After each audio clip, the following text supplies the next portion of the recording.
শুক্রবার সকালে ঢাকা সহ সারা বাংলাদেশে হয়ে যাওয়া ভূমিকম্পের মাত্রা রিক্টার স্কেলে ছিল 5.7 আর তাতেই কেঁপে উঠেছে সারা বাংলাদেশ, বিশেষভাবে ঘনবসতিপূর্ণ ঢাকা। একবার ভাবুন তো, এই ভূমিকম্প যদি 7 স্কেলের হতো তাহলে কি হতো ঢাকায়, তার একটা ধারণাই দিব এই প্রতিবেদনে। আপনাদের হয়তো মনে আছে 2016 সালের 4 জানুয়ারি ভোর রাতে 6.7 মাত্রার ভূমিকম্পে কেঁপে উঠেছিল সারা বাংলাদেশ, বিশেষভাবে ঢাকা। এর উৎপত্তিস্থল ছিল ভারতের মণিপুরে। ঢাকা থেকে উৎপত্তিস্থলের দূরত্ব 357 কিলোমিটার। 1857 সালের পর ঢাকার এত কাছে আর কোনো ভূমিকম্পের উৎপত্তিস্থল ছিল না। অন্যদিকে 2011 সালের 18 সেপ্টেম্বর সারা দেশে 6.9 মাত্রার ভূমিকম্প অনুভূত হয়। সেবারের উৎপত্তিস্থল ছিল ঢাকা থেকে 496 কিলোমিটার দূরে সিকিম নেপাল সীমান্তে। তবে আজকের ঘটে যাওয়া ভূমিকম্পের উৎপত্তিস্থল ঢাকার অদূরে নরসিংদীর মাধবদীতে, ভূপৃষ্ঠের 10 কিলোমিটার গভীরে। অর্থাৎ স্মরণকালের মধ্যে ঢাকার এত কাছে ভূকম্পন কখনোই অনুভূত হয়নি।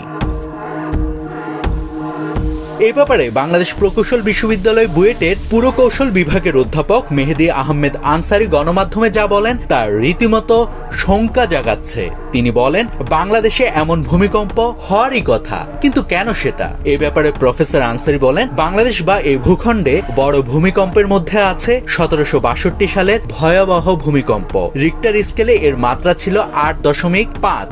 এর ফলে চট্টগ্রাম, ফেনী এমনকি কুমিল্লায় ব্যাপক ক্ষয়ক্ষতি হয়। এরপর 1897 সালে আসামে সংঘটিত ভূমিকম্প ছিল 8.7 মাত্রার। এই দুই বড় ভূমিকম্পের মাঝের সময়টা খুব গুরুত্বের সাথে খেয়াল করেন। প্রায় 130 বছরের একটা গ্যাপ আছে। এরপর কাছাকাছি সময়ে 1918 সালে সিলেটের বালিশিরি উপত্যকায় 7.6 মাত্রার এবং 1930 সালে আসামের ধূপবাড়িতে 7.1 মাত্রার ভূকম্পন হয়। সময়ের হিসাবে ওই 100 কিংবা 120-30 বছরের ওই ব্যবধানটা কিন্তু এখানেও লক্ষ্য করা যাচ্ছে। তাই প্রফেসর আনসারী বলেন, বড় ভূমিকম্পগুলো সাধারণত 100 বা 150 বছর পর পর ফিরে আসার আশঙ্কা থাকে।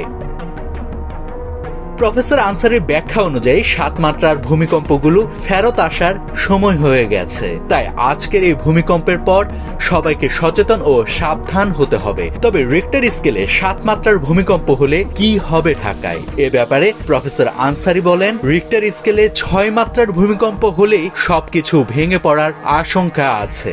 রিক্টার স্কেলে 7 মাত্রার ভূমিকম্প হলে শুধু ভবন ধস নয়, ঢাকায় অপরিকল্পিত বিদ্যুৎ সঞ্চালন ও গ্যাস লাইন এই নগরীকে একটি অগ্নিকূপে পরিণত করতে পারে। কয়েক হাজার ভবন ধসে পড়বে। মৃত্যু হতে পারে 2.5 থেকে 3 লাখ মানুষের, কারণ আমাদের ভবনগুলো এখনো নিরাপদভাবে তৈরি হচ্ছে না।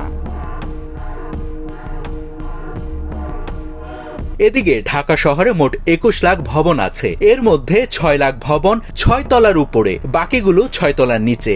বড় ভূমিকম্প হলে এই 6 লাখ ভবন সবচেয়ে বেশি ঝুঁকিতে থাকবে। অধ্যাপক আনসারী বলেন, রানা প্লাজা ধসের পরে দেশের গার্মেন্টস ভবনগুলো পরীক্ষা করে ভালো বা খারাপ নির্ণয় করা হচ্ছে। রানা প্লাজা ধস হওয়ার পর এই উদ্যোগ নেওয়া হয়েছে। একইভাবে এখন রাজধানীর ভবনগুলো পরীক্ষা করতে হবে, কারণ অনেকেই বিল্ডিং কোড মেনে ভবন নির্মাণ করছে না। নাভিদ হাসান, সোনালী নিউজ।